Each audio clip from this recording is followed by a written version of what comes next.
Good afternoon. Good afternoon, everyone, and a very warm welcome to all of you from CPR and CSH. This workshop series has been initiated. It was initiated several years ago. We have been conducting this, with great levels of enthusiasm for several years now, and we are in the 157th session. Rama, isn't it the 157th? No.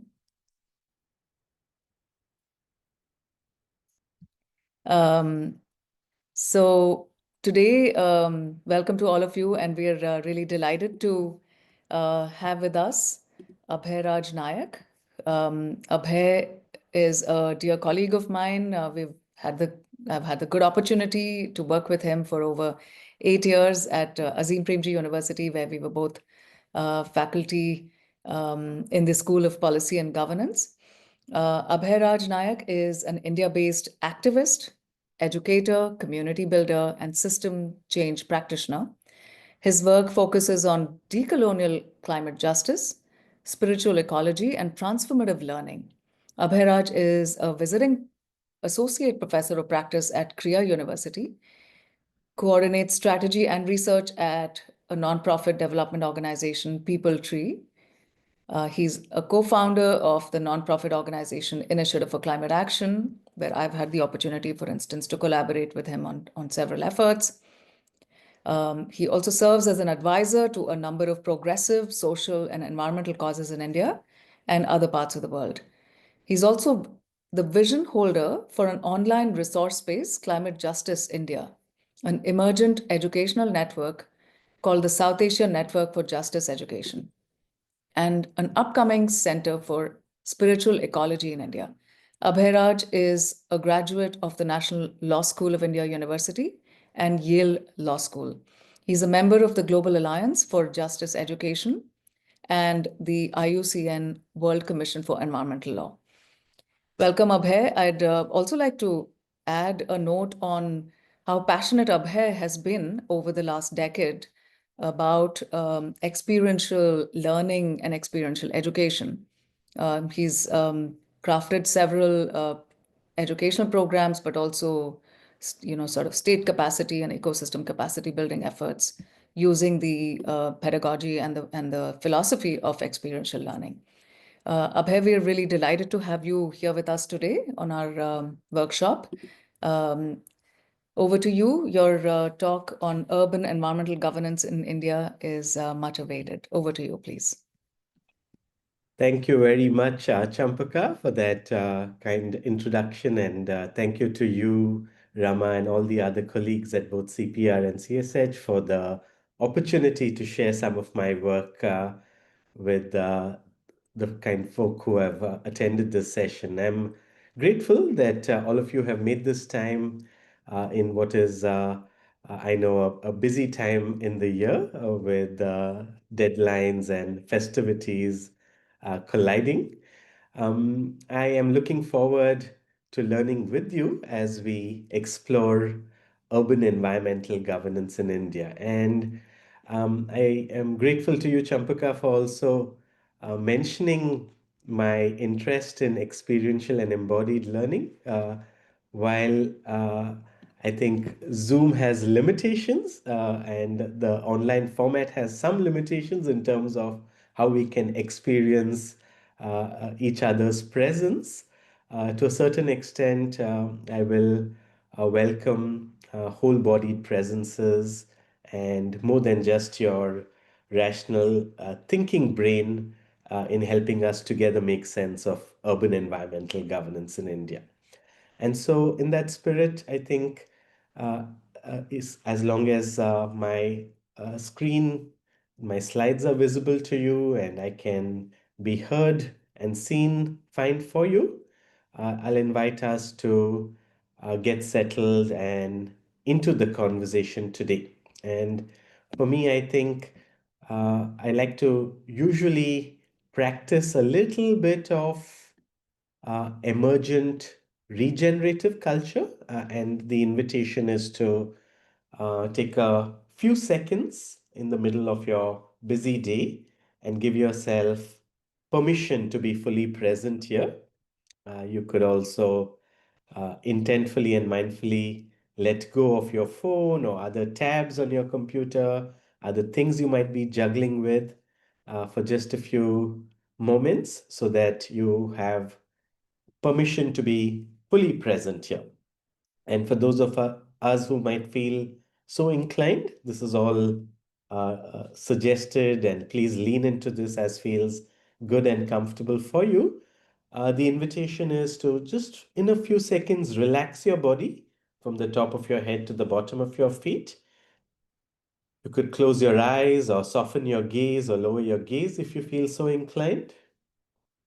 And really take a moment to also, without straining yourself, straighten your back so you feel awake and alert, strong in the body, but at the same time relaxed.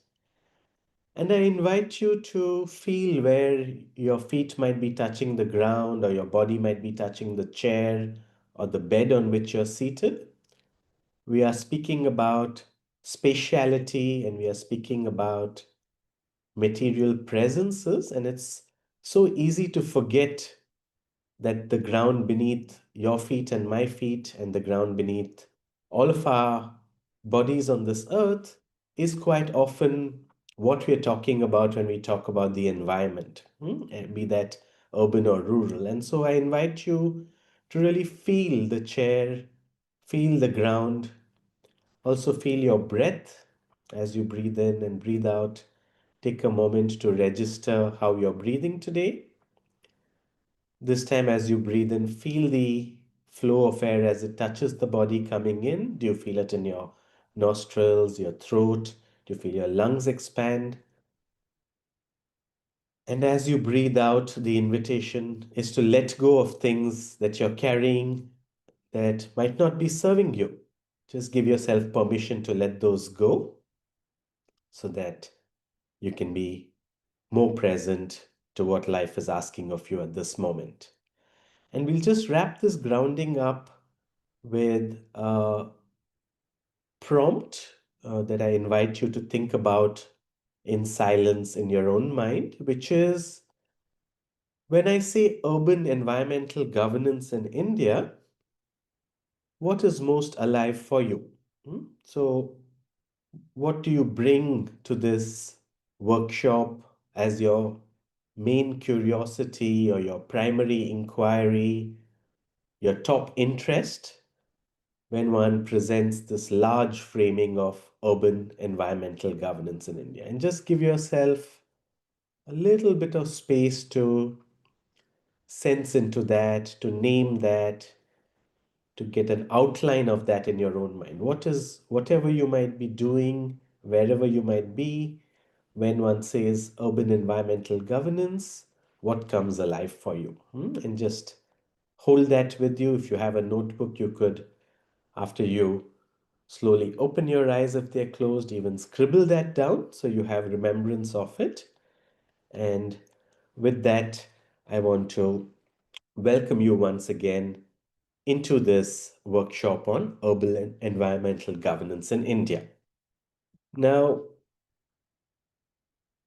I have circulated an abstract for this session, and some of you might have seen it, some of you might not have seen it. I am going to just keep it up on the screen at the start of this session so that the full framing as originally intended is also visible to you.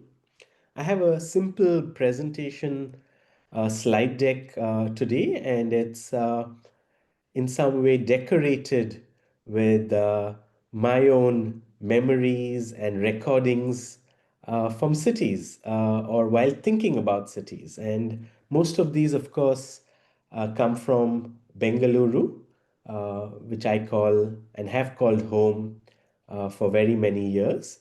And in some way, these are also an invitation to allow for the stories from your own work in the urban governance space, on the broader urbanism space, to find its way into this workshop or into your engagement with what is shared.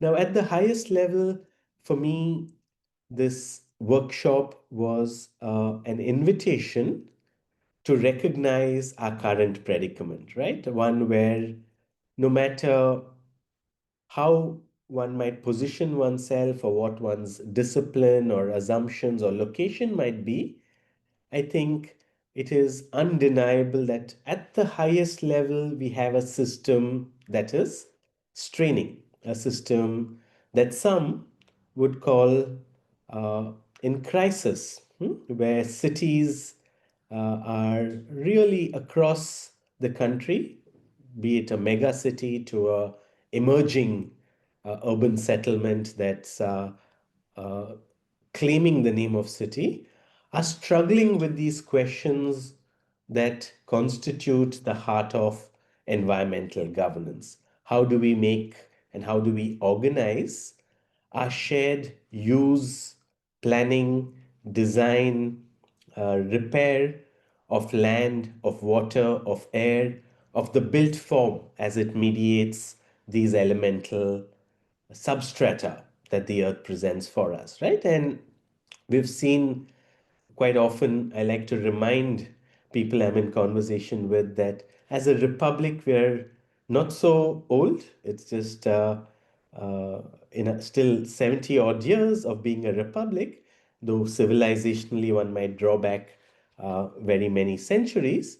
And as a republic abiding by the rule of law, invoking the Constitution and recognizing the centrality of human existence in community as an important public goal, one could non problematically, no matter the forum or no matter the axioms that start the conversation, acknowledge that we have a crisis, right? And that is one where we live in land, water, and air that is polluted. And that I think is something that most people immediately encounter, right? Particularly those who might be coming from Delhi for this workshop or living in Delhi. There's no need to restate the seriousness of the air pollution crisis in a city such as Delhi. And uh, related issues of improper urban waste disposal systems, inadequate preparedness for heat, recurrent urban flooding, an increased spread of chikungunya or dengue and other vector-borne diseases, right, are common to many big Indian cities and are increasingly making their presence felt in cities of all sizes.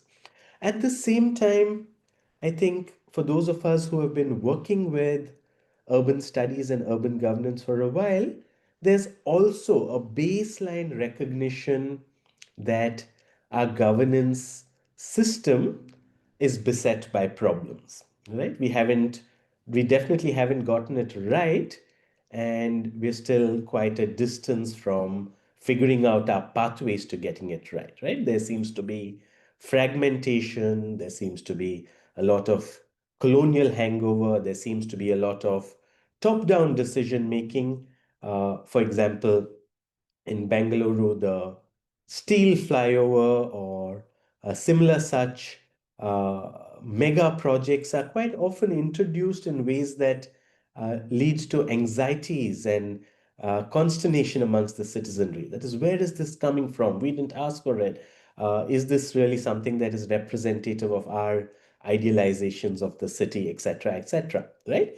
And just to close my note on the overall, in the abstract context at least, there's not just an urban governance crisis, there seems to be, both in India and globally, uh, environmental governance crisis, right? That is, we seem to be struggling with uh, the climate breakdown.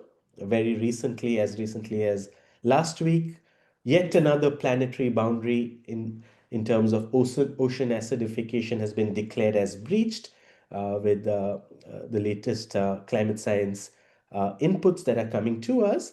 And there is acknowledgement that biodiversity loss, climate change, the pollution issue, also our conservation of forests and wildlife are a bit adrift. How we do this is in desperate need of a clear guiding light. So, with that broad urban environmental governance crisis framed out, recognizing also the deeply unequal world that we live in, right? The woman you see in the photo has been gifted this electric auto in and through the efforts of the Bangalore police commissioner and a civil society organization. And if not for this lucky gift that she received, she really was very, very uh, desperate in terms of her predicament, with family unwell, with children to look after, with not much opportunity in the city for someone with her educational background and repertoire of skills, right? And so this is something that is a happy story. And for me, that happiness and that naive hope, um, hope with naivety, are also important elements to bring into the conversation. But I just wanted to flag off that there is also the backdrop of rising inequality and deep structural inequality in our country and in our cities, right? And this is, of course, laced with caste, gender, ethnicity, apart from our standard characterizations of class and religion that are well documented as being markers of inequality in India. So, with that background, and this is everything I've said so far is something that all of us have either a scholarly recognition of in and through our own disciplinary work, or a embodied realization of if we have been in India for, especially urban India, for any reasonable amount of time. My starting inquiry was, how do we make sense of how scholars, how researchers, and how urban practitioners are theorizing the possibilities for urban environmental governance in this background, right? And for me, it became important to do this, to just make a sense of, to to to place and to locate where thinkers and activists and practitioners were coming from, to also make sense of my own uh, positionality or location in the broader urban debate, right? And for me, the work that I'm sharing today is an ongoing project with almost 9 years in the making. And even today, it comes to you in a form which is very much a work in progress, right? And for me, it became apparent after some initial digging that broadly there are three or four rough categories of research, writing, thinking, and applied proposals in the form of policy proposals or even directions for urban campaigns, right? And so, in this workshop, I want to invite you to join me in seeing, firstly, whether this categorization is resonating with how you read urban governance in India and urban environmental governance in India, but also in exploring what might result by the sum of, or by integrating these disparate approaches, right? What could be the stronger, more coherent, more connected way in which we could, once again, with optimism, with hope, but not ungrounded hope, respond to the crisis we are facing, right? And so that's the larger picture, and that's in some way recognized in the abstract that was shared. And I just want to dive a little deeper into my own positionality, which have already begun to share with you, right? So, for me, as a young law student in Bangalore, engaging with the city quite quickly became of deep and abiding interest, right? And that was because, as a law student, recognizing suffering and injustice became for me the most important thing to do, right? As I studied constitutional law and as I studied property law and as I, of course, studied environmental law, etc., I discovered that for me, thinking about in the, if you wish, uh, the way of the Bodhisattva or the Gandhian way, or even referencing the doyen of law and society studies in India, Upendra Bakshi's work, taking suffering seriously became the most important thing to do, right? And I realized that rather than think of suffering very far away, it was prevalent and mutating rapidly to more complex forms all around me, right? I saw it in the homelessness, I saw it in the inequity around the usage of roads, I saw it in the limited access that most people in Bangalore had to public spaces, including parks.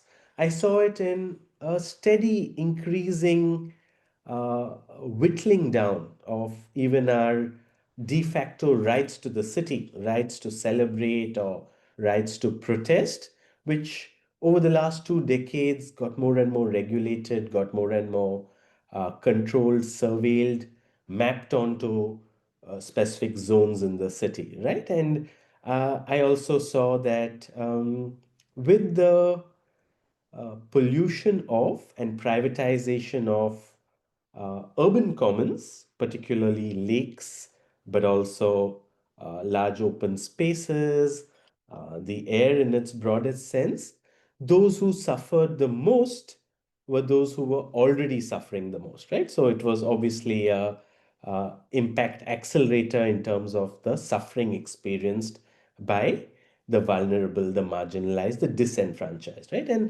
And this led me, as soon as I graduated from law school, to begin my first professional engagement with an radical environmental group that worked very much on these city issues, that worked on who had say in whether roads in Bangalore were to be widened or not, who had a say in whether a particular part of a park could be used for construction of extension to our High Court, who had say in whether a lake could be handed over to a private developer for quote unquote maintenance, which resulted in a fence coming around that lake, eventually a ticket, and those who earlier used the lake, including poor urban fisherfolk, but also people who use the waters of the lake for washing their vehicles or for bathing themselves or for in some way taking care of their animals, got excluded, right? So these were the initial issues that I cut my teeth on, if you wish, as a young practicing lawyer, working with a civil society organization in an urban context.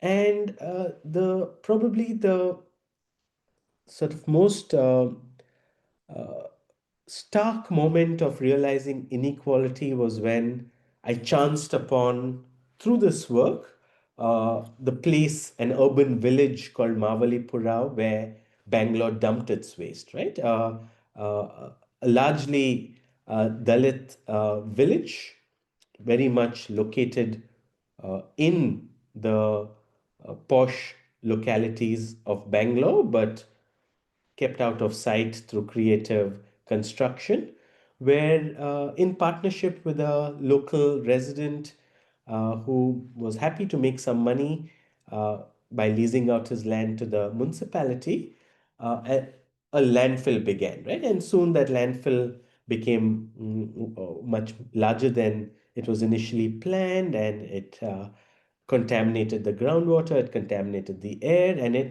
of course, affected this community in very, very serious ways. So, with that start, I soon realized that engaging with city urban environmental issues required a encounter with theorizations of the urban, right? It required having some kind of position on space and place, on production of spaces in and through the flows of capital, on the linkage between ideas of the social, including ideas of equality and justice and difference, and how that connected with expressions of form, right? And so while I was trying to make sense of what for me was then quite an intimidating theoretical frontier, I discovered that street vending, right, and particularly food vendors, urban food vendors, offered a very useful way in which one could unpack the different forces at play in the production, reproduction, co-optation, enclosure, and erasure of place in a urban context, right? And so for many years, I spent some time with street vendors, and also I began to think more about how law, particularly law relating to livelihoods and relating to zoning in the city, could meaningfully do work with when it came to street vendors in the context of a larger constitutional order, right? And this sort of took me almost 5 or 6 years to have a bit of a position, and I realized that quite soon the realization came to me that the minute there is flow, the minute there is mobility introduced into the subjectivity that is being considered, which is your your pani puri wala on a cycle with his stand, going from one neighborhood to the other, or initially at the bus stand and then going to the city market, is your classic example of, like, a mobile subjectivity traversing through fixed zones in the city. And I realized that our governance forms and structures immediately got befuddled by that, right? It became, like most of you are aware, planning things out in advance, or a command and control approach, both for the environment and for urban governance, is far easier than thinking about these fluidities and linkages that come from flows and connections between place, space, and the related affective worlds that are linked to those place and space, right? And so, from that work on street vending, I became more interested in what constitutes the flows and rhythms of a shared urban communal life, right? Where are we seeing lines, flows, departures of celebration, of revelry, of gaiety, of exploration, of even livelihoods, right? It is, how does the city, through its transportation networks and its mobility linkages, make life good for those of us who want to be part of the vibe or the flow or the energy of the city, right? And this extends to leisure and recreation and family life, etc., etc. But on the flip side as well, what are the flows in the shadows, right? How are illegalities skirting the technologies of control and surveillance? How are they moving below the radar of the police, right? And when I say illegalities, I say that with massive double quotes, right? Because my interest has always been in the liminal possibilities of, let's say, the quote unquote illegal street vendor, the furtive sex worker, the despondent but resilient climate migrant, right?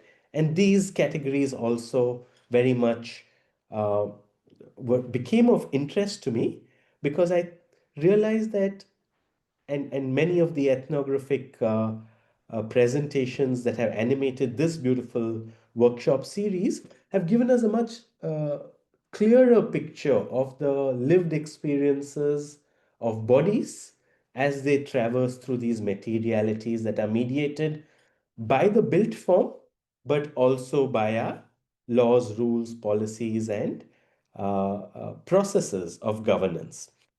And where does that bring me to today? Today, I'm uh, quite clear that uh, in light of our climate predicament, it is in cities that new forms of social theory will be born and must be studied, right? And this again is not my point, but I acknowledge and agree with this front staging of the importance of the urban, or a reiteration of the need for an urban turn in whatever we might be doing, right? Because needless to say, while cities will be the uh, sort of landing ground of climate breakdown, and we saw that in a slightly related way with the COVID pandemic and its impact in urban centers in India.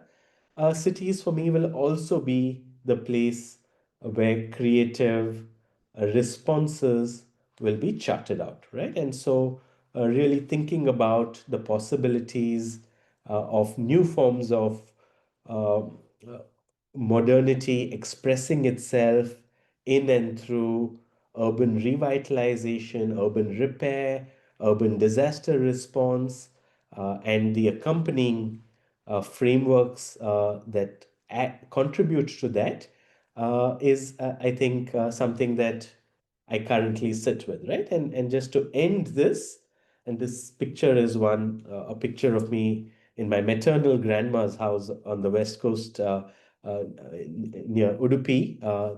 After a long time, I realized that there was a lot of inner work I needed to do to navigate being an activist, with being a researcher, with being a participant in a neoliberal university setting, etc., etc. And I realized that doing that inner work, Hmm.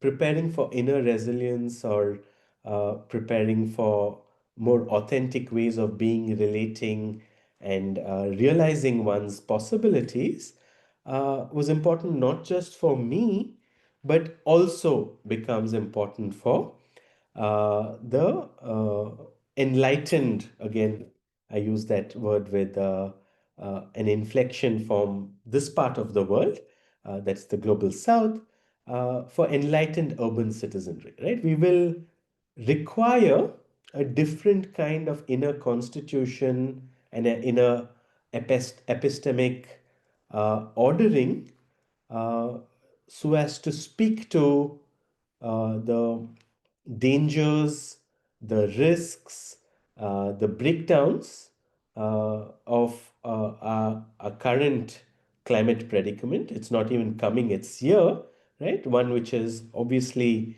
saturated by hypermediatization and exponential technology, but at the same time, also recognize that it's not just a saving, it's not just escape from the crisis, it also represents uh, an opportunity to realize human flourishing, to realize ecological flourishing, to realize the cities that we always needed, but we never got round to ushering in through our urban form and through our policy and legal design, right? And so today I'm actually speaking to you from Stockholm, and I'm here as part of a community which is very much part of the urban fabric of the city of Stockholm in Sweden, and is one which is influenced by an approach which is called metamodernism.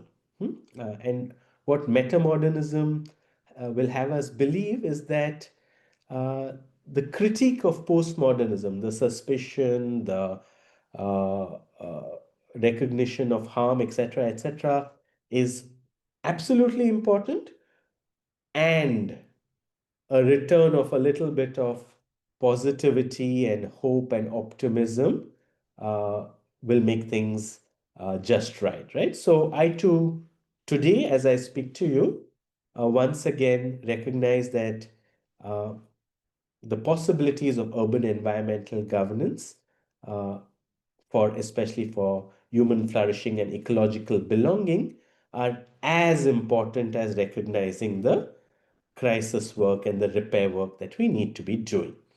So, with all that said, what might urban environmental governance be defined as, right? And I don't want to attempt a new definition here for those of you all who would find it helpful to have a handy definition, the one that Patricia Romero Lancau and others have come up with using Frank Bierman and others from Earth System Governance is a handy one, right? Urban environmental governance comprises formal and informal rules, rule-making systems, and actor networks across sectors and jurisdictions, both in and outside of government, that are established to steer cities towards sustainable resource management, environmental change mitigation and adaptation, and transitions along alternative development paths,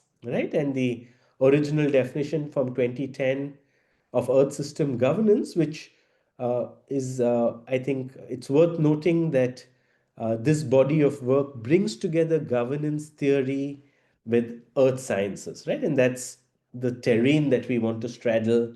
Even when we talk about urban environmental governance, we want to bring together the insights of governance theory and governance practice with environmental theory and environmental practice, right? So the original definition of Earth system governance as the interrelated and increasingly integrated system of formal and informal rules, rule-making systems, and actor networks at all levels of human society, from local to global, that are set up to steer societies towards preventing, mitigating, and adapting to global and local environmental change, and in particular, Earth system transformation within the normative context of sustainable development, right? And so, as I just sort of detailed out, what I like about these definitions as well is how they are taking both the responding to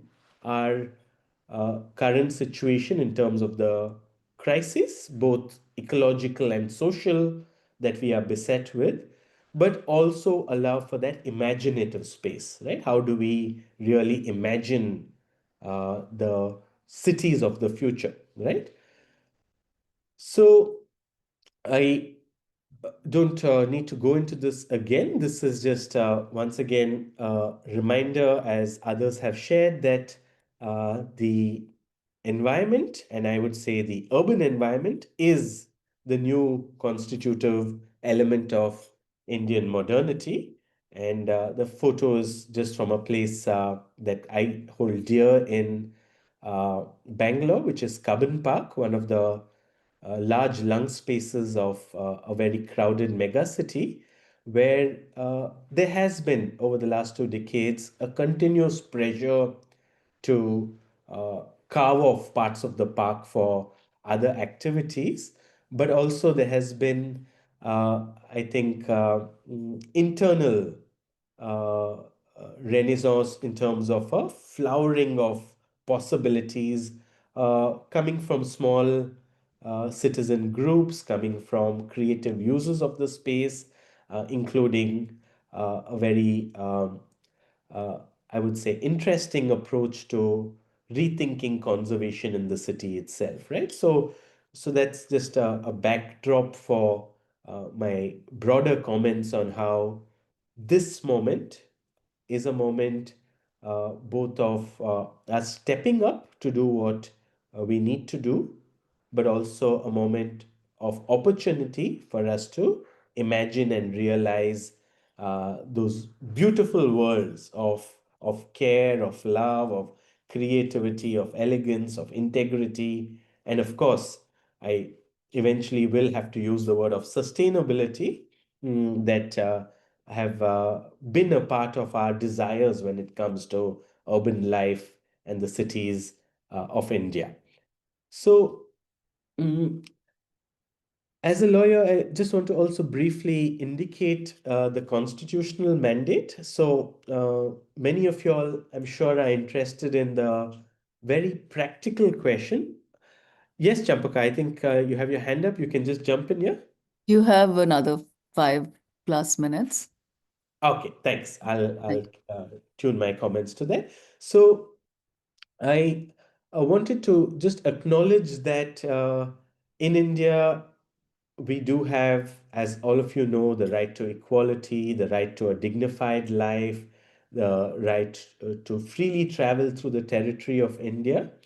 And we do have a set of fundamental duties of the citizens, which include the duty to protect and preserve our wildlife, rivers, and environment, and to have compassion for all living beings, right? And very specifically, in terms of the possibilities for urban governance, as many of you are aware, the 74th Constitutional Amendment, particularly Article 243 ZD, ZE, along with the 12th schedule of the Constitution, brought in a world of possibility for uh, urban local governance, right? And the original opportunity for me thinking through some of these questions was the future of urban governance in India, which was a workshop that was curated to celebrate 25 plus years of the 74th Constitutional Amendment, right? And so um, in the Constitution, you have uh, clear acknowledgement and respect for fundamental rights, including rights of equality and rights to a dignified life. You have a set of duties that are cast upon citizens. You have some directive principles of state policy that are urging the state to carry out uh, a particular form of socialist, democratic, justice tending organization at all levels. And you have very specific provisions that allow for urban local bodies to be tasked with responsibility for urban planning, regulation of land use, water supply, public health, sanitation, solid waste management, uh, promotion of ecological aspects, provision of urban amenities, so on and so forth, right? The reality, as many of you know, is that this enabling power of urban local bodies being entrusted with the mandate, but also the fiscal autonomy and provisioning to carry out this work has not happened, right? And so, throughout my presence in the workshop today, for me, the pathways of change continue to be what we have been trying to do so far, right? One must increase consciousness to bring about more constitutionalism into our citizenry, into our leaders. One must use that altered consciousness or recognition of a constitutionalist ethos to change policy. One must bring about people power on the streets if required to show our elected leaders this is what we want of our city. One must use courts and, in fact, any other available forum, including technology in all of its forms, to make sure that the voice of the Constitution, but also the voice of citizenry who are active, is indeed heard and communicated, right? And so, for me, nothing big changes in terms of the pathways to change, right? And I think if at all I want to impress on a point is that after 2 decades of work in the urban environmental space, I continue to see how splintered these efforts are, right? How people, there is no mycelial connection between a youth activist group working on the Ridge in Delhi with a old school bird watchers group working on a particular urban forest in, let's say, Bangalore, with so on and so forth, right? So that connection yet doesn't exist. And I don't really think that there's anything new to say on how are we going to bring about the change. I do want to highlight that when we are carrying out each of these efforts, getting to the heart of the methodological tensions between the different approaches is worthwhile, right? And for me, the methodological tensions boil down to two sorts of pairings, right? One is very, very self-evident almost. It is uh, a tendency or a approach which generalizes across all cities, right? And I partly today have been doing that. I've been talking about urban environmental governance in a very, very this holds true for all cities in India kind of way, right? Versus a approach which is very, very specific, is linked to one city or one neighborhood within a city, right? So it's the universalization versus specific approach.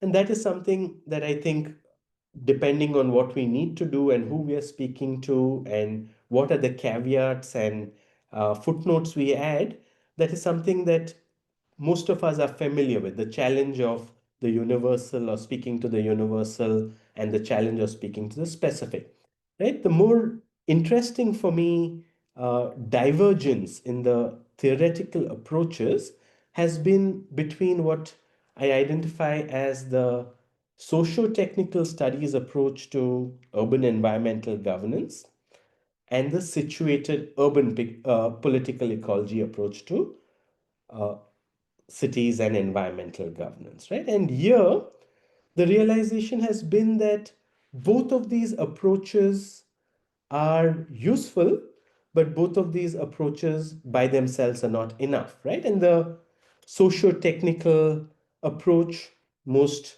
beautifully characterized by, let's say, Elina Ostrom's work, which my colleague or former colleague from Azim Premji University, Harini Nagendra, has beautifully applied to the conservation and protection of urban lakes, including in Bangalore city, is really looking at the structural features, including the boundary rules, permissions of acceptance that govern, and therefore the word govern comes in again, the continued use and the protection of a particular urban resource, right? And this uh, has been applied and continues to be applied to thinking about air, to thinking about climate, to thinking about food and biodiversity in our cities, so on and so forth, right? And for me, this approach, while very, very important in understanding what are the different moving structural parts, ends up missing out the voice of the situated urban political ecological approach, which I'll just call a political ecological approach for simplicity, which is not really interested in the structural conditions of that resource. It's not really interested in who is the user base, what are the boundary conditions, what are the nature of the rules, but is interested more in the stories of power that animate the life of the particular geography in question, right? And so, if you just want to contrast, let's say, Harini and Elina Ostrom's work on lakes in India, let's take Kolo and Raman's work on particularly water bodies in Chennai, right? And there, or let Guru Rani's work on increasing urbanization in Gurgaon, right? Though these are accounts that are not really interested in the boundary conditions and the structural framings of, if I include a rule that allows for people to use this resource between so and so time, what happens? They're more interested in getting to the heart of how did we reach this particular configuration. They're more interested in getting to the identities and the power aspirations of those who are implicated, right? And so while one approach, and I'm doing a very, very quick and dirty job of summarizing bluntly thousands, if not tens of thousands of beautiful writing that belong to each of these approaches, one approach is slightly more structural and static and is interested in these structures in order to tell us something about what we need to do in the future. what shall we do as our ideal institutional architecture for these lakes. Whereas the other approach is more about a story. It's more fluid and it's not really interested so much in telling us about what shall we do in the future as it is in telling us about how did we get here and what is really going on for the people who are here right now, right? And along with these two approaches, and I'm just beginning to wind up my comments here, the third approach, which is not really a theoretical approach, but is really a particular style of quantitative tagging of our cities, right? The most livable city, most mobile city, most polluted city, greenest city, happiest city, da da da da da, are these survey type rankings of cities that abound globally as well as in India and are important, but definitely not going into the kinds of details that either the socio-technical or the political ecology approaches go into. So, with that said, what I'm arguing for here is really the possibility of adding to the call that was made a few years back for an urban science, uh, a call which now recognizes also the importance of working with the periphery, a call which straddles the natural science, the social science, and the humanities in its application to the urban, and answering what is required for us to really allow for at least three kinds of things to happen with our urban environmental governance, right? One is, I think, the time has come for us to once again ask the question of what does it mean to be flourishing in our urban settlements, right? And I think for very long, the question of flourishing has been slowly but steadily shadowed by how shall we survive? How shall we deal with the risk, right? And so, particularly through brilliant urban co-creative experiments, right, where small groups of people are coming together in urban labs or in urban neighborhoods and revitalizing, really showing us how things can happen differently. And we have examples of this across the country, but also changing our scale, right? Changing our scale to beyond the administrative urban boundaries, embracing a bioregional approach. And this, along with a recognition of the more than human, right? A recognition of what does the dead river in India really have to say to the dead river in Bangalore city, I beg your pardon, have to really say to the governance structures of Bangalore, or what does the endangered species of plant or bird or insect in Delhi have to say to this way of organizing our transportation networks, really thinking of how to bring that in, bring that entanglement into our urban plan and design, along with a bioregional scale, right? Really seeing, for example, the Deccan bioregion as a starting ground for thinking about environmental governance in cities which include Bangalore, and then really thinking of the larger riverine floodplains that Bangalore is located within, right? And doing that for each and every city, really thinking of the bioregional scale first, and then seeing what are the entanglements, where is the identity, where is the power, but also what are the boundary rules, right? And so, just to end with a set of uh, very telegraphic recommendations, right? I think uh, we need to decolonize our imagination in terms of what is possible in Indian cities, right? And really break out of the sense of only responding to the crisis and harm, really bring back a revitalization and a flourishing set of possibilities. We need to recalibrate our scales, right? We need to think in terms of bioregions, for one.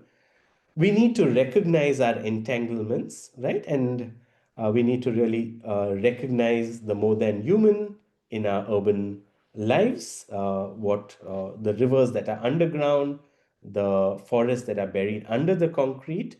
We need to both repair and reconstitute our systems, right, with uh, interesting experiments that are slowly scaled up into policy. For example, reclaiming public space or experimenting with different modalities of sustainable public transport. And finally, we need to revitalize our inner and outer lives. And my suggestion, and I'll just end with this, with hopefully a return to many of these uh, rather outline type ideas in the discussion, is that it's not going to happen with just the survey type most livable city, right? Aleppo, for example, gets ranked by the United Nations as the fifth best in the world for solid waste management, and it gets ranked by the government of India somewhere in the 300s or 400s, right? So the ranking can be so problematic as the politics of numbers disclose, but it's the numbers are important. We need to know where there are particular species of birds and plants. We need to know populations. We need to know existence of lakes. We need to know also very much the climate inventories of our major urban centers. Linked to that, we need to layer onto that the possibilities for particularly commons, but also other ecosystems. What are the boundary conditions? Who are the users? What are the rules in play? What happens if we change these rules, right? That's going to allow us to just imagine new frameworks and new policies, etc. And finally, I think for me at least, there's been a recognition that the situated political ecology is an essential part of every narrative, right? Because only once you get into the power and justice stories do you recognize that institutions, as so many scholars of urban studies in India have told us, are malleable and plastic and informal in terms of how they operate. They have systematically led to deprivation and injustice. They can be easily co opted by particular bourgeois middle class environmentalisms, and they must be recuperated and rescued by cross solidarities. Solidarities between labor, solidarities between class equalities, solidarities between environmentalisms that recognize both the more than human and environmentalisms of the poor. So I am going to stop there, and I'm going to invite you to uh, respond to or share your own comments on any of the elements that came up through my presentation. Thank you for your patience through that longish presentation. And I turn it over to Champaka, who I see on the screen. Thank you very much, Abhay. This talk and the workshop is just so unusual. It's radically different from what we're typically accustomed to. So it's so refreshing to actually begin with, calming down, being in touch with ourselves. And then you took us through, you've reframed the idea of, inadequacies that we see through the lens of suffering and through the lens of the Bodhisattva.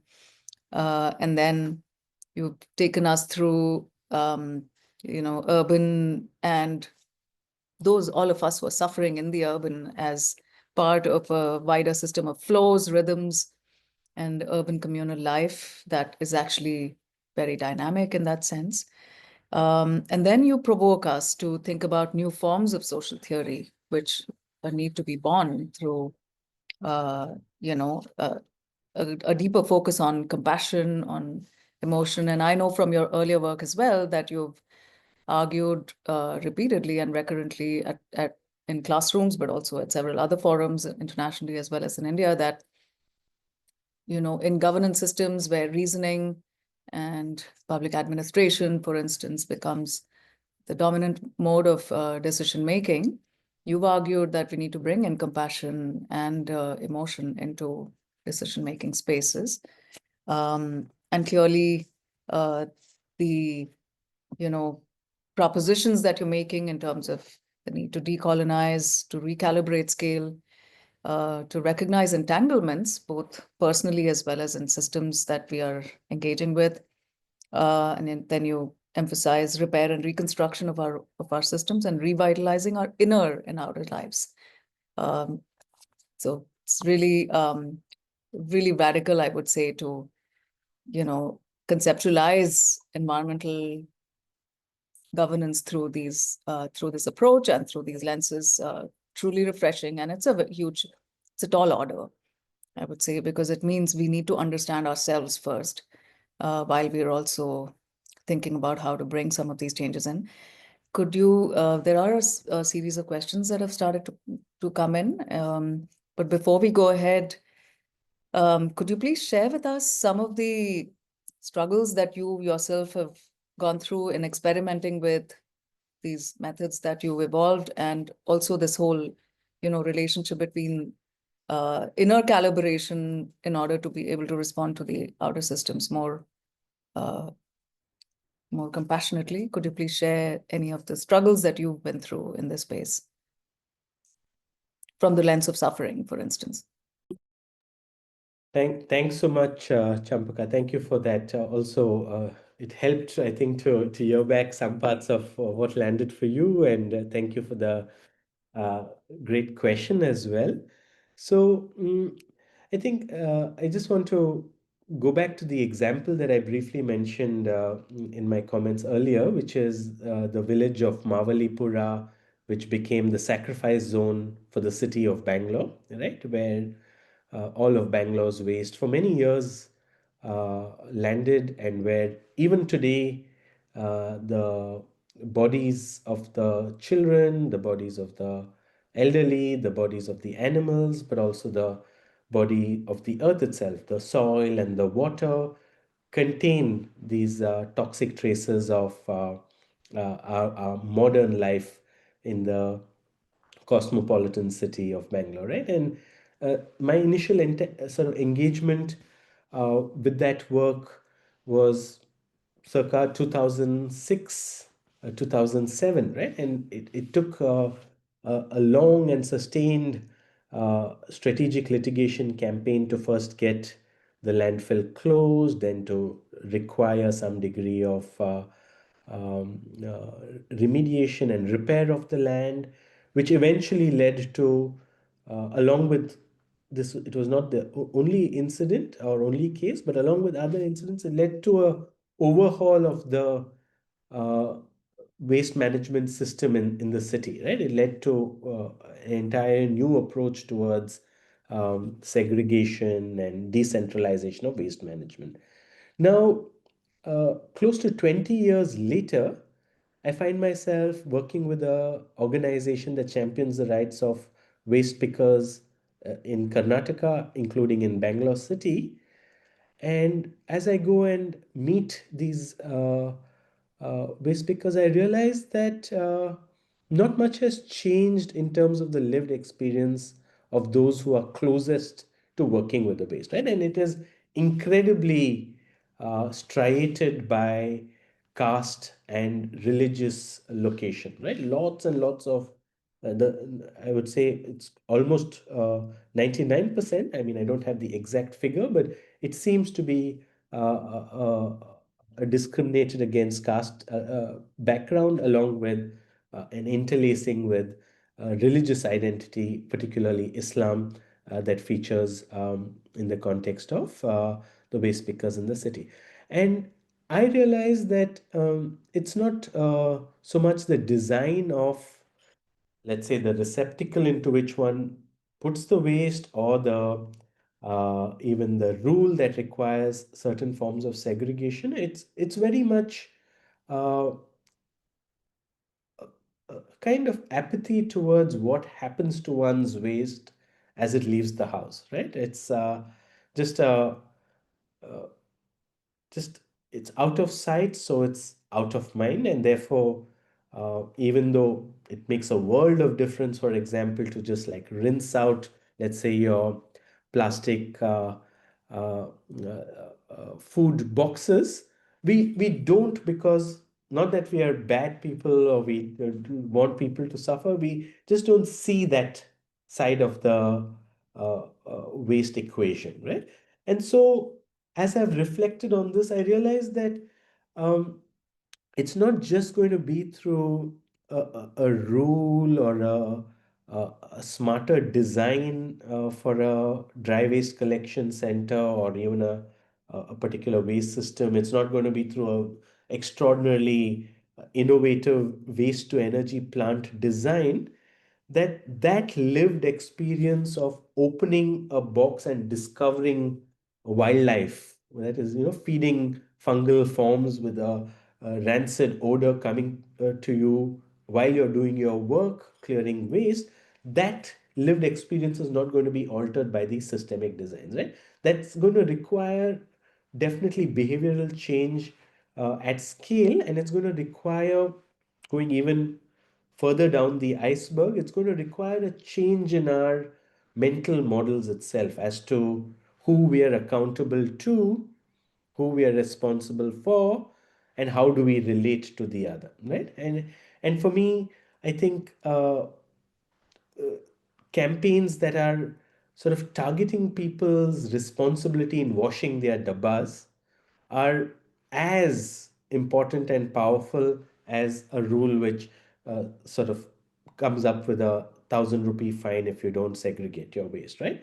And so, what I'm sort of trying to sort of surface through the sharing is that at some level, the inner and outer, the systemic and the individual, all of these binaries, the nature, culture, the science, art, right? I think an integral approach is one which allows for the complexity to be held without sort of giving up or getting paralyzed by the complexity, right? And I think part of the sort of the heart of our crisis in the environmental governance space and in our urban governance space is the reductionism that has crept in to how we design our systems, how we design our rules, how we design our policies, right? So for me, mm, bringing back the connections and recognizing that a large part of the work is also, to use Spivak's evocative phrase, a rearrangement of our own desires, right? An uncoercive rearrangement of our desires, sort of creating the right set of conditions so that we show up as more accountable residents of a city. We show up as more creative residents of a city. We show up as more innovative residents of a city is as equally important as everything else, right? And uh, this sort of nicely aligned with what for me was a much longer term philosophical investigation into the limits of a particular kind of utilitarian reason in the sort of foundations of our law and policy infrastructures, right? A particular kind of reason which required calculability, required quantification, required measurement, which at first sight of emotion responded with that's not relevant, which for me has been a very central part of the DNA of modern law in India itself, right? That kind of reason is a problematic reason for me. So, going back to your point about how for me emotions become important, I'm not even thinking of emotions as something necessarily separate from reason. Without making that argument in this particular presentation, but one of my impulses is we need to reconstitute what we think of as reason. We need to reconstitute our uh, excessive reliance on particular utilitarian logics, right? And so new ways of knowing, being, relating are equally important in designing for, planning, and indeed building our cities and urban settlements of the future, right? And this is going to require, I would say, everything from people being invited to spend time leaning into the traumas or wounds that they carry from hyper technology saturated and stressful urban life, to the aesthetic imagination of what would a good city look like, right? Is it a walkable city? Is it a city influenced by, let's say, the donut economics model? Is it a degrowth city? Is the future really a return to transition towns and even moving towards villages? All of that needs to come into the conversation, and that happens first off by just staying with oneself and seeing where is my mental model coming from. What are the assumptions? How might I unsettle those assumptions? How might I queer up my axioms, or how might I uh, deconstruct my frame so that a little bit more of possibility, a little bit more of vitality, and a little bit more of an and thinking, where the inner and outer, the art and science, the self and social all begin to become starting premises for our work in the urban space.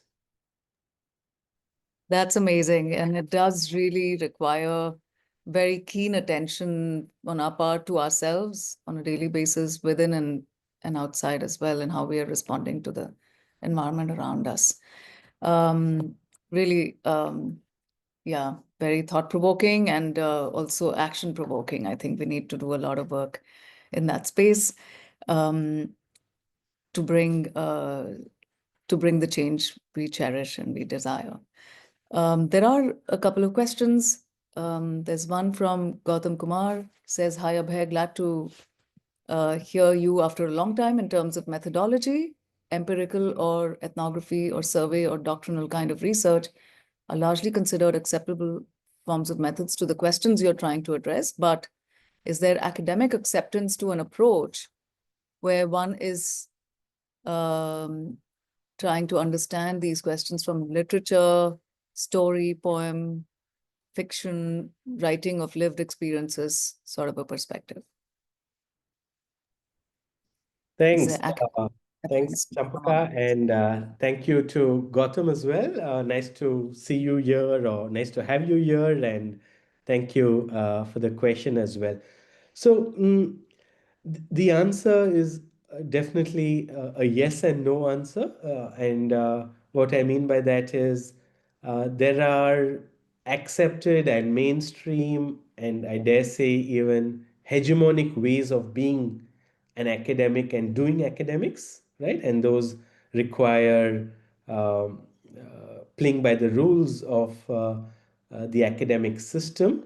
And even within that system, there are points of departure, right? There are ways of being an academic that are disruptive, that are countercultural, that are emergent, that are rebellious, and that are often uh, referred to as being a maverick academic, right? And uh, you should have no doubt that I belong to, or I would want to belong to, the latter category of being someone who from the get-go has a problem with the uh, sort of framing and the injustices that are implicit in the academic system and its ordering, right? So for me, having a reconstitution of our academic world is also as important as having a reconstitution of our cities, right? And it's at the end of the day, it's not very different. It's basically speaking truth to the way in which things have been happening, and recognizing that there are levers for systemic change, and committing to those in one's work and how one shows up. So, that said, I think specifically, one finds within the sort of bounded world of urban studies, one finds transdisciplinary, poetic, and alternative ways of expressing what is important when one thinks about cities, for example, right? I mean, I think of, let's say, Walter Benjamin's work, or I think of Michel Serto's work on walking. I think of the contributions of the situationists, but I also think of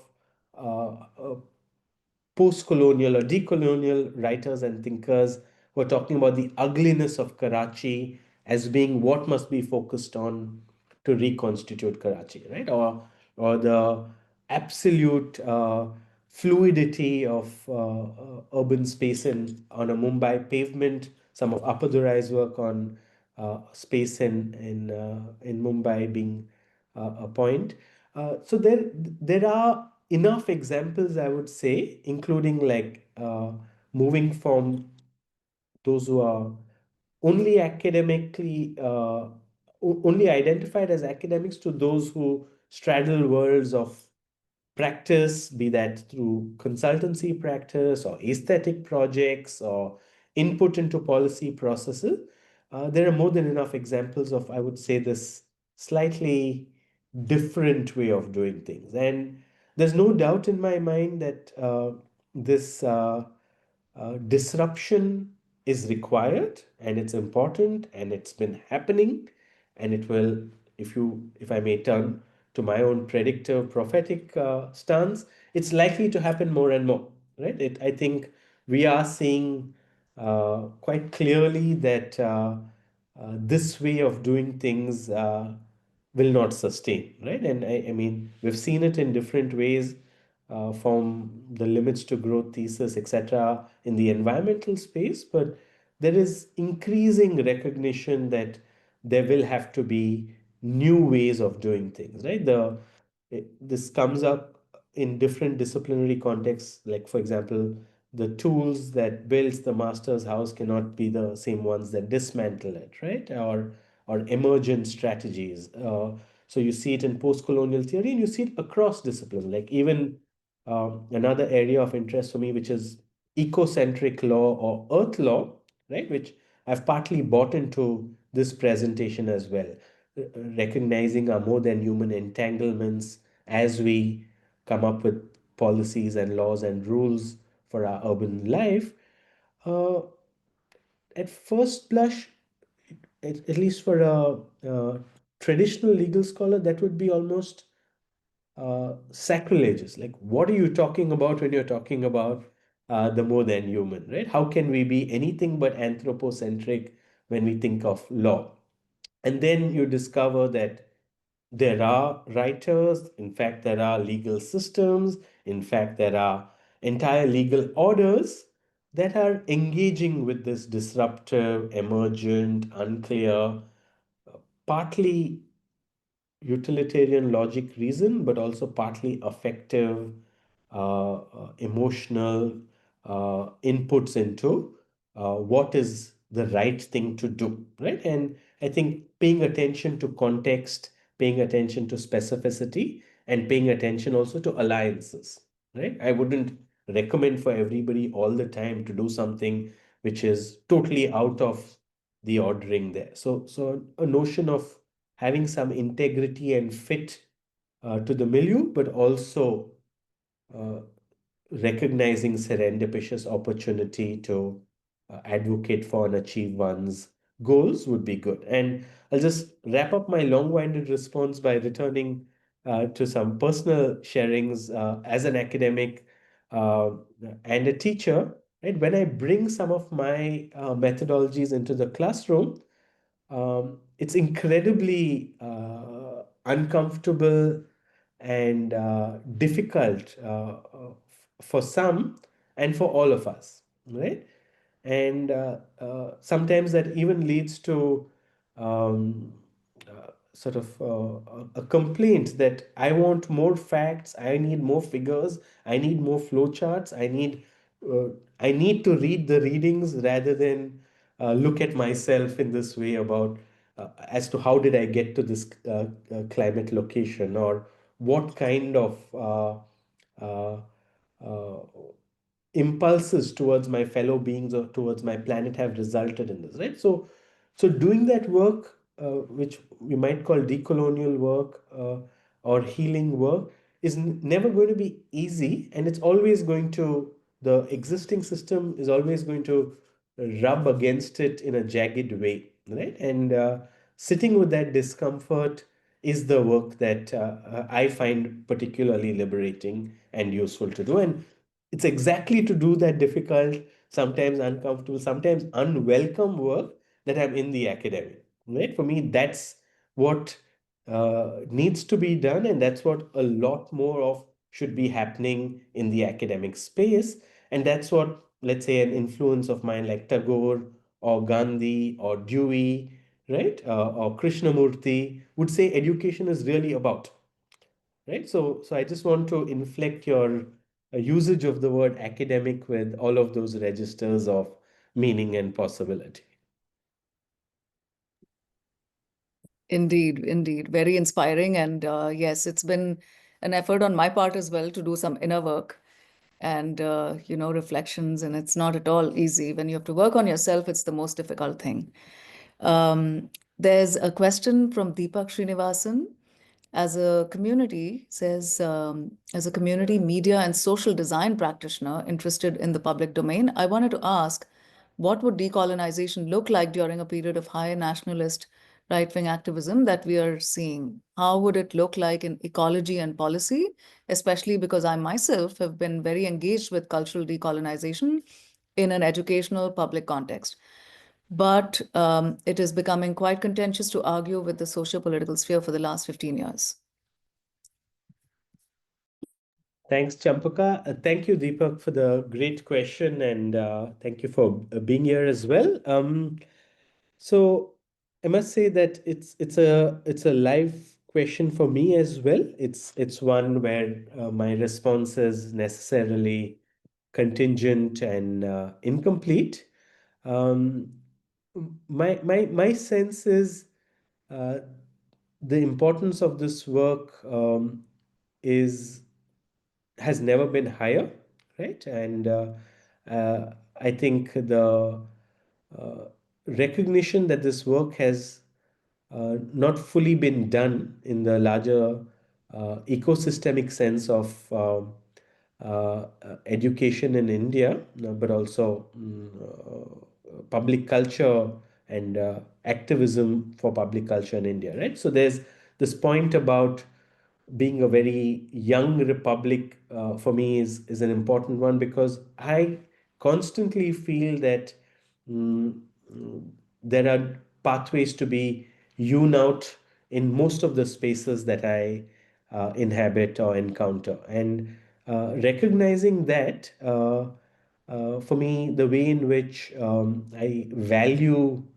the significance of or the rewards of the work I do is tailored to what possibilities are opening up for those who might come tomorrow, right? And so it is not work that I see as uh, uh, being completed in a controlled kind of way in the current environment, both globally and nationally. But it is, I think, critical work in creating possibilities, identifying elbow room, building bridges, because I do know that mm, it's impossible to figure out where the uh, solution or the rescue is going to come from unless one gets into the doing of the work, right? And so I'm again, this is my own sort of acceptance of a excuse me, systemic approach to how I engage with the education system in India.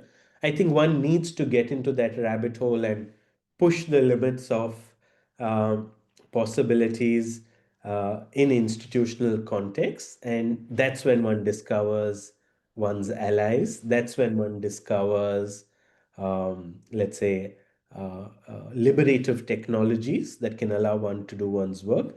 That's when one discovers also what is really essential to hold in the public space, and without which, let's say, a political stance would be meaningless for me, and that which I'm willing to put on a back burner or even shelve in the current moment.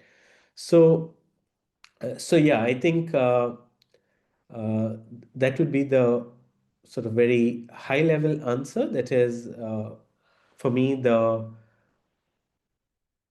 changing political context over the last 15 years and the shrinking public spaces over the last few years, personally for me, have made it even more important to do some of the decolonial work that I do.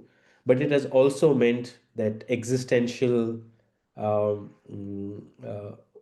sort of evaluations become important. What is the line that I'm willing to walk on? What is something that I don't want to do or I want to do now?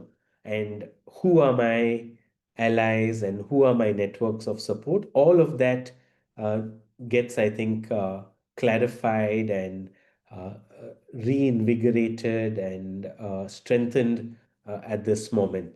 Um, Yeah, I think that's what I want to say for now on that question. I would, if you either you or Gautam would like to also uh, unmute and jump into the conversation, that would be great. Just to hear a little bit more of what's on your mind and Let your me do from your that. I'll experience. provide access to them to join the conversation.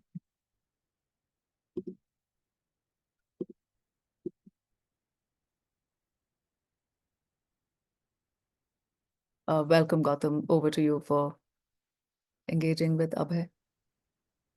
Hi, Abhay. Hi, Champaka. I hope I'm audible to you all. Yes, we can hear you well. Yeah, so thank you for giving that opportunity. I was listening to you, and all of a sudden, I'm also reminded of some of the work by Karl Clare, if you remember, in terms of transformative aspiration of constitution and how there has to be a culture of justification because a constitution would remain a literal document and the state will do whatever it was being done in the past. So it doesn't matter for Karl Clare that whether you have your own people ruling or whether a particular different ideology exists. But he uh, calls for the academia, to the judges, to the conscious judges, to the conscious citizen, to the conscious academia to create a culture of justification for whatever you are doing. And then he refers to the ideas and ethos of that constitution as a bridge between a past that is a colonial to a bridge to cross that part. So I all of a sudden got reminded of his work on Karl Clare.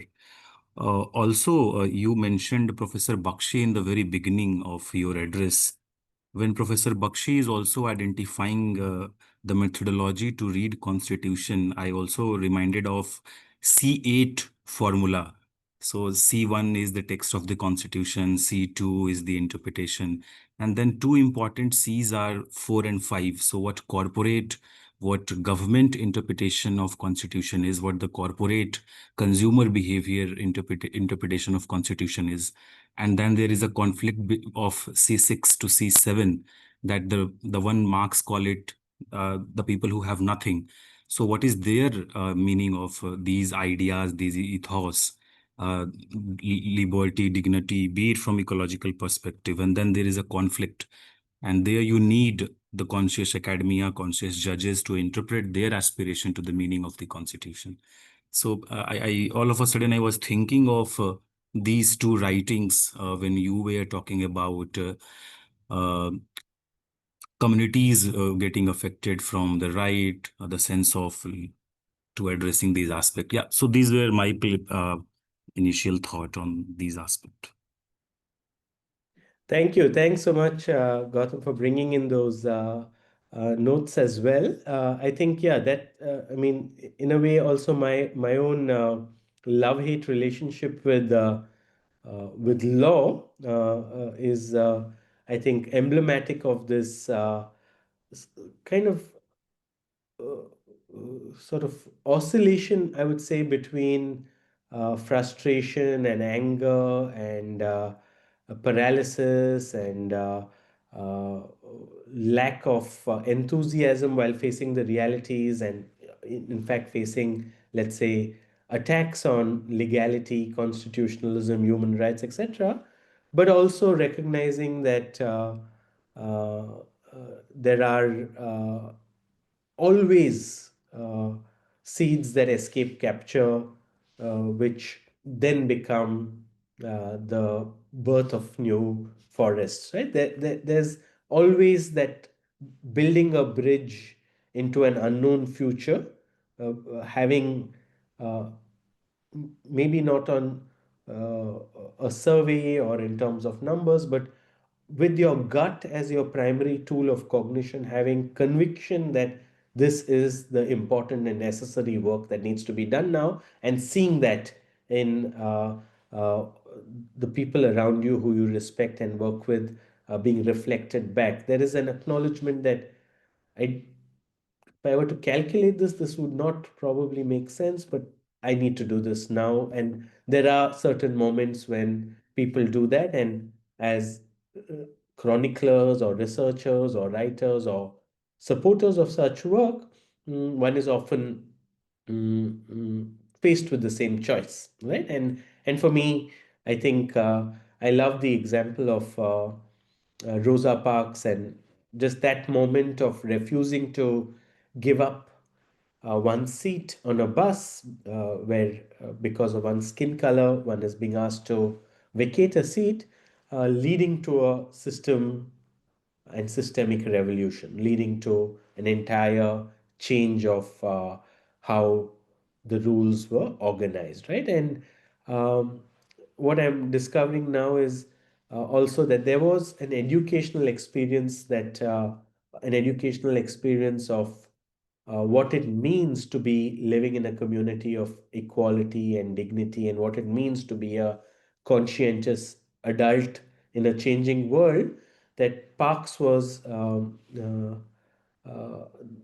involved with, that led to that courage at that moment, that led to that conviction at that moment. So I think uh, it's important to begin to tune into more of that uh, sort of opportunity uh, role in the larger arc of history, particularly when one is talking about the difficult work of upholding uh, constitutionalism or civil liberties or doing decolonial work in the face of extremely colonizing tendencies. At the same time, and this is why the yes and way of expressing it becomes important, it's an even more necessary moment. It's even more important than ever before to be extraordinarily careful, to be extraordinarily mindful of your support, to be extraordinarily thoughtful about what might happen if certain things don't work out, or if one is forced to encounter, let's say, repression from the state or from other powerful interests. So I think thinking of the constitution and the constitutional story in India is also evocative, right? Who would have imagined uh, back then, in the period 1947 to 1950, that we would one day have these possibilities, which are all the benefits of a rule of law modernity in India, right? It's very difficult to predict that we could ever get to the stage which we have, and then there's so much more work to be done. So thank you for those comments and those references as well.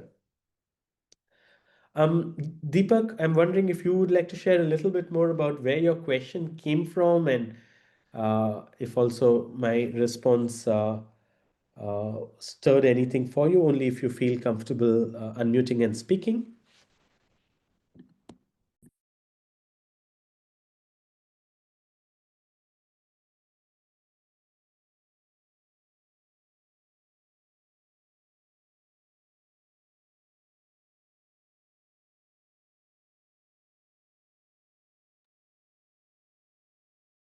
We could wait for Deepak to respond. Lalita had a question. She had raised her hand, but seems to have left the meeting. Is that right? I don't see Lalita here anymore. We have another question from my colleague from CSH. Rama has a question which she has shared in the chat. I don't know if everybody is able to see this. Let me read it out. So Rama's question is, how do we find a balance between the apparent tension between the economy and the environment? The economy encourages consumption not only to meet the needs, but also for hedonism / aesthetics / possession, like wider presence of gig economy apps, Zomato, Uber, etc., which not only serve consumers and generates employment, mostly concentrated in urban, but also affect the environment adversely.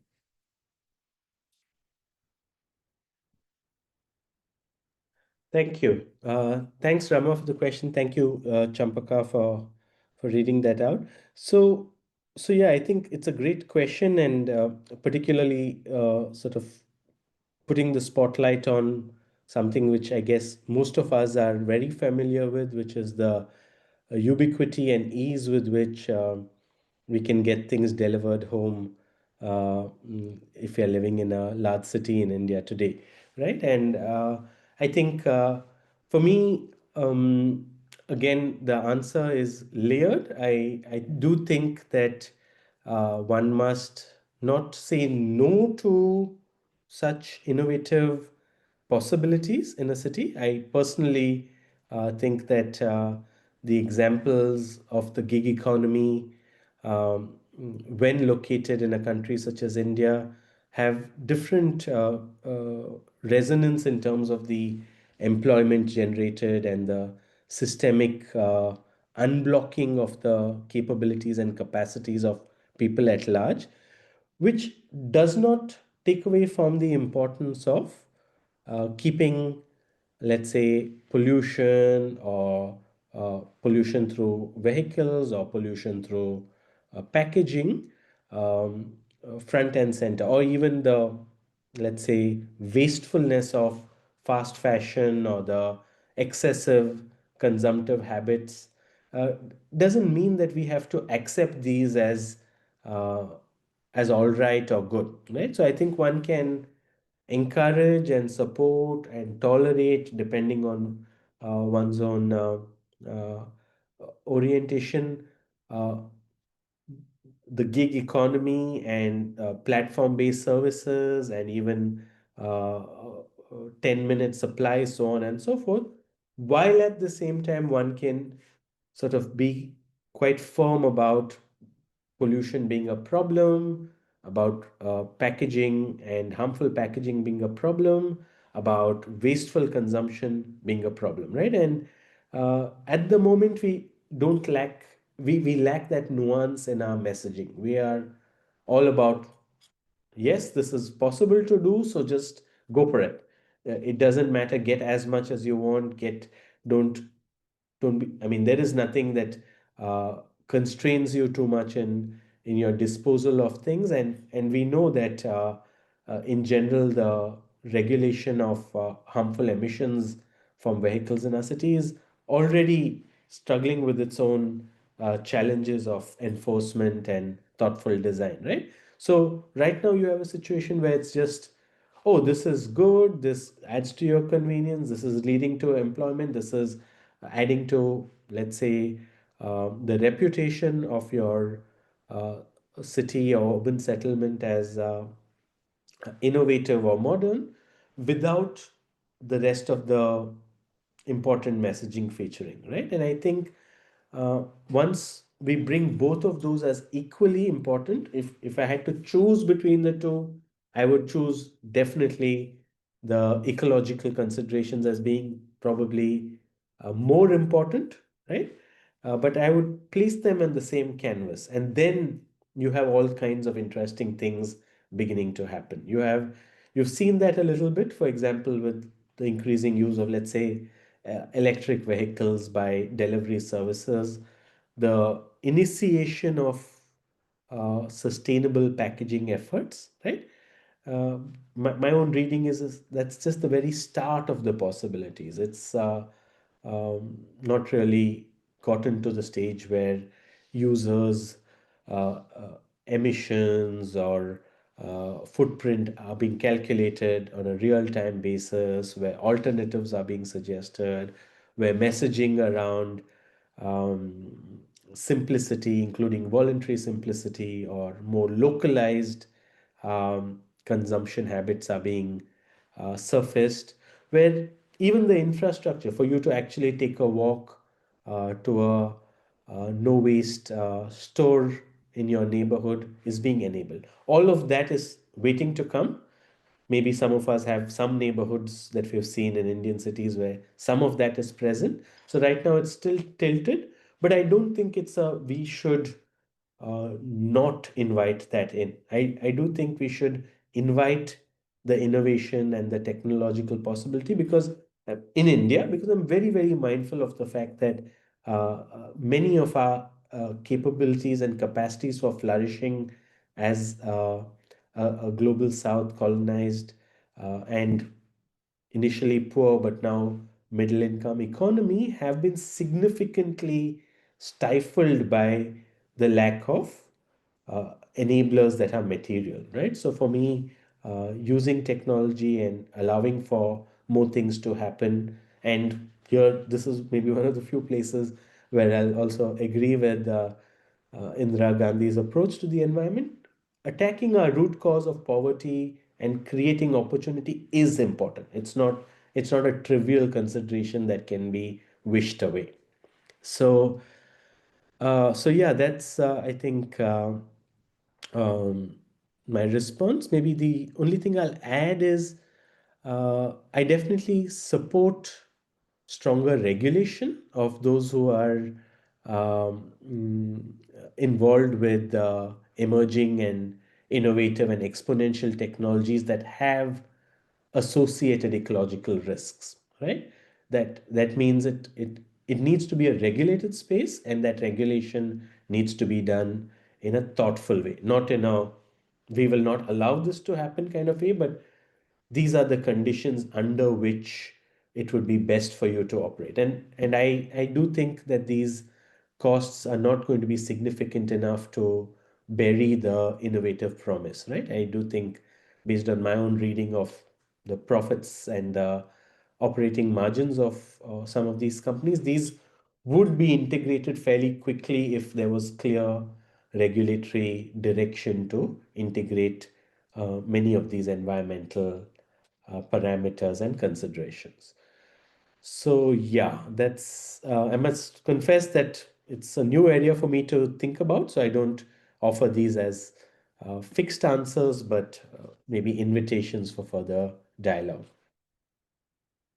So that would bring us to compassionate regulation. But also, instead of participation, we'd be looking at compassion. And you Yeah. start putting yourself in the other person's shoes. The example that you gave us about, garbage and not washing our dabbas before we actually put them in the wash basin. And what is actually going to transpire for the person who's processing that box, which is not washed. Probably somebody opens it and there's a fungus box, that someone's looking at the other end of the spectrum. That really requires for us to be compassionate about the others and to understand the full process. And if we are regulating that process chain, it needs to be done through a lens of compassion. Yes, and Thank you. interestingly, I don't know, Champaka, if you're aware or others are aware, there is an entire movement around compassionate conservation in the broader environmental movement. So we're not too far away from compassionate urban governance, though. I mean, just the juxtaposition of these terms from very different worlds, right? Yeah. Compassion almost being like soft, relational, therapeutic, healing kind of modality, spiritual even, with urban governance, which typically gets characterized as technical, harsh, masculine, public, bringing these together, it's already creating a little bit of, that sounds slightly unusual and odd.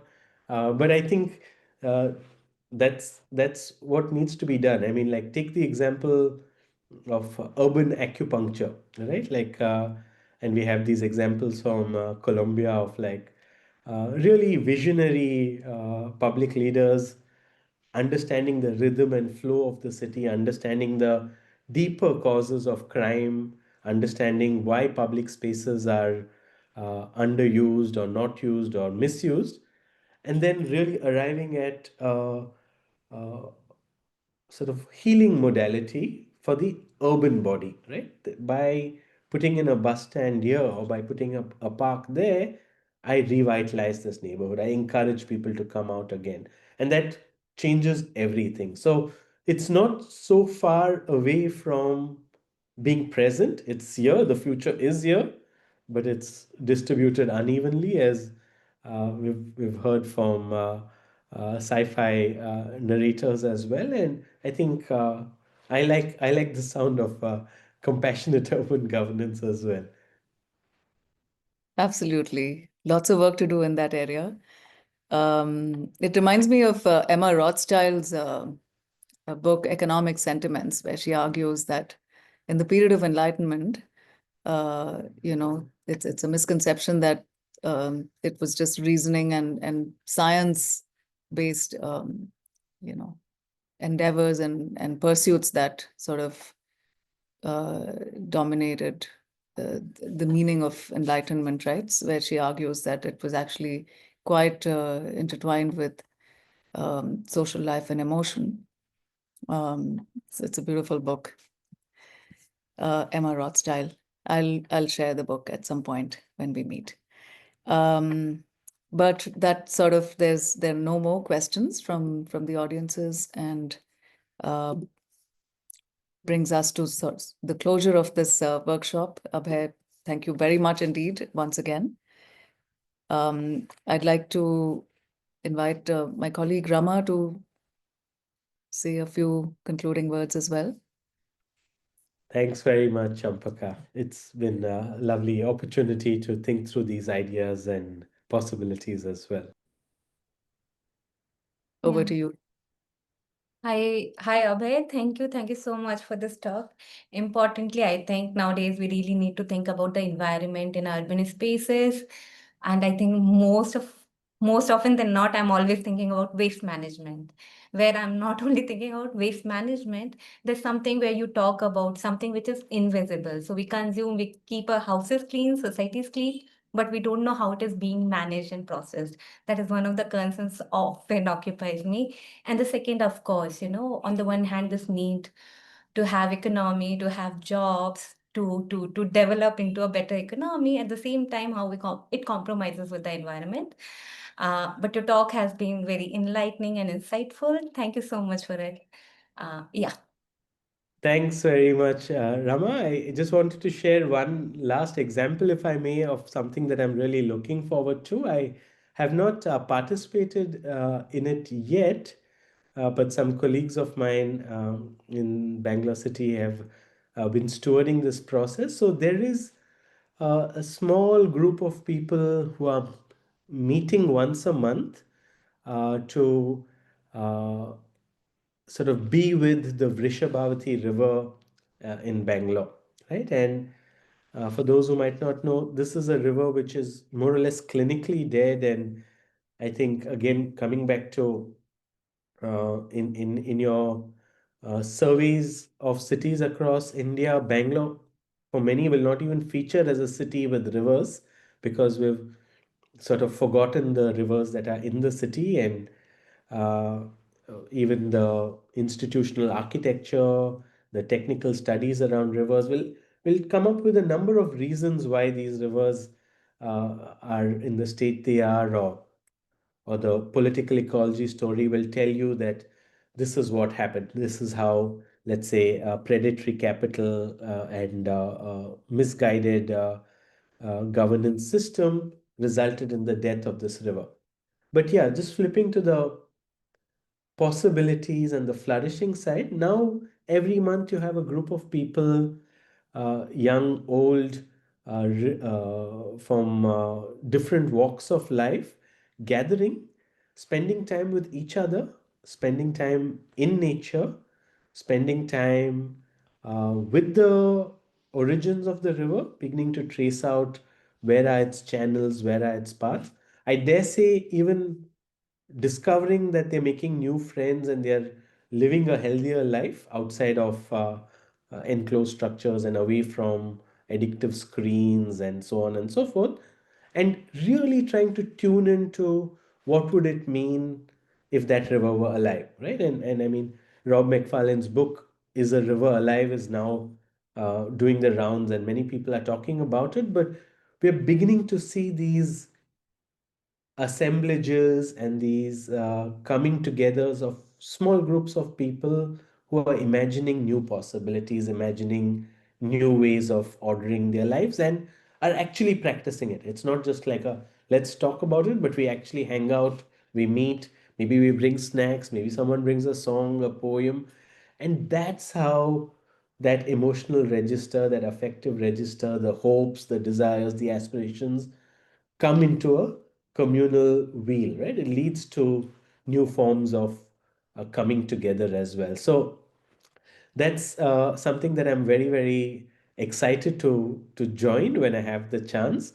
I do know that in other cities, in Chennai, in Pune, in Ahmedabad, there are groups that are coming together around freeing the river, listening to the river, uncovering the river, cleaning the river, etc., etc. And it is from these seeds again that the overall transformative impulse is realized, is what I'm offering. And so I think being here today as part of this workshop also made me realize the importance of that work, the importance of supporting that work, and the importance of connecting that work to the larger regime level or the landscape level changes that we might see with policies that acknowledge the rights of rivers, etc., etc. So thank you for allowing for that longing that I have in me to once again find a space for expression.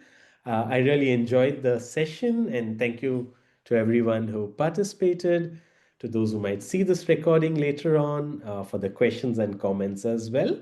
Hopefully, at some stage, a distilled version of these dialogues and discussions will find its way onto the published page and the right audiences. Thank you so much, Abhay, for this very inspiring workshop. And we certainly hope to have many opportunities in the future as well to engage with you and spread this word, important word of, bringing in compassion into all of our work. Thank you so much again. Thank you. Good day. Okay.